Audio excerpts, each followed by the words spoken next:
Can a banana a day keep depression at bay?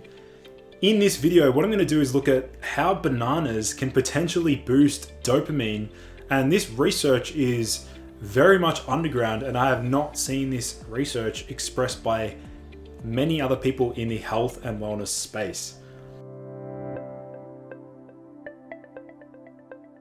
So for those of you who are brand new to my channel, my name is Lucas, the founder of Ergogenic Health, and my mission is to bring you the most cutting edge health information that you'll struggle to find on Google. So please do like this video, it does help with the YouTube algorithm. So let's first of all look at the famous banana girl, Freely the Banana Girl. Now, what I want to do is actually play a snippet from her channel and, let's have a look at maybe why she was potentially addicted to bananas. Okay, so we're on to breakfast. I've done my bike ride, I'm ready for some fructose. And here we have bananas. So I'm gonna smash in some bananas. See how nice and ripe these bananas are? That's how your bananas are meant to be. Okay, we want nice, ripe, spotty, easy to digest bananas. In Australia, we say bananas. It sounds very posh. We say bananas. We put an R in the bananas. But in America, you say bananas. And I actually like saying bananas better for some reason. Just more fun. Anyway, so the whole point of that was to basically remind ourselves that this particular girl was basically using bananas as an energy substrate. In fact, it was her main energy source. She was having up to 10 to 15 bananas per day as part of the raw vegan diet. Now, I am someone who's completely against the vegan diet, and in her situation, I'm not sure how her particular biomarkers look, how her hormonal profile looks, but to me, it doesn't seem like a very, reliable strategy to improve wellness and health in the long run. But the whole purpose of that video is to maybe illustrate, maybe she's onto something, maybe she knew that these bananas were giving her tremendous amounts of motivation. She looks like she exercises frequently. I think she cycles. So it wouldn't surprise me if she's someone who noticed the dopamine boosting effect from bananas, which is pretty crazy. So this particular study was titled High Content of Dopamine, a Strong Antioxidant in Cavendish Banana. Now, this study was completed in the year 2000, and what's interesting is how they basically described dopamine, which I was really shocked by the way that they were, discussing what dopamine is and how potent of an antioxidant it is. What they noted was that a strong water-soluble antioxidant was identified in the popular commercial banana Musa cavendishi.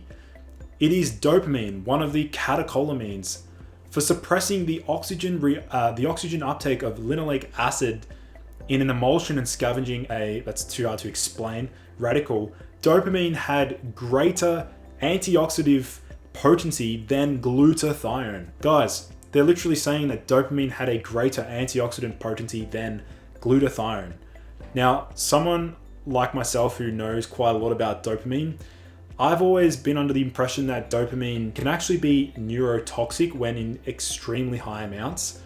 But what they noted here was that dopamine had a greater antioxidant potency than glutathione itself, and even food additives such as butylated hydroxyanisole, the flavone luteolin, the flavanol quercetin, and catechin, and similar potency to the strongest antioxidants, gallocatechin gallate, and ascorbic acid or vitamin C. Banana contained dopamine at high levels in both the peel and the pulp, and dopamine levels range from about 80 to 560 milligrams per 100 grams in the peel, and about 2.5 to 10 milligrams in the pulp, even in ripened bananas ready to eat. So banana is thus considered one of the potent antioxidant foods. So can you eat the peel? I'm not sure whether many of you guys have personally tried this. I've never eaten the peel myself. I'm someone who just eats the pulp, the actual fruit itself. But the truth is that you can actually consume the peel, which I actually never knew. So what they noted was that dopamine, does dopamine get absorbed in the body? Now, what's really interesting, they also noted that dopamine is considered to be easily absorbed through a dopamine transporter and used in the body. Now, although dopamine plays important roles as a neurotransmitter and a precursor for norepinephrine and epinephrine, an accumulation of the oxidized products of dopamine, such as quinone, and in brain with age can cause neurocells to undergo apoptosis, a process which is associated with Parkinson's disease. It is a remaining question whether a few milligrams of dopamine in the pulp has a favorable or unfavorable effect on human health. So interestingly, they noted that the peel contained dopamine at the level of 10 milligrams, and the antioxidative phytochemicals naringin and the flavanol glycoside rutin at the 10 milligram level per 100 grams at all ripening stages. Interestingly, banana peels are not poisonous. In fact, they're edible and packed with nutrients. So I would actually love to ask you guys, have you ever consumed the banana peel? And maybe this is an experiment to undergo if you notice an improvement in energy, motivation, alertness from consuming the peel. I personally haven't tried this yet, but what is interesting is that a lot of people do use bananas as a fuel source before going to the gym, doing exercise. You know, maybe there's more to just the fructose and glucose and the other flavonoids that are found within bananas that can promote physical activity and motivation and energy.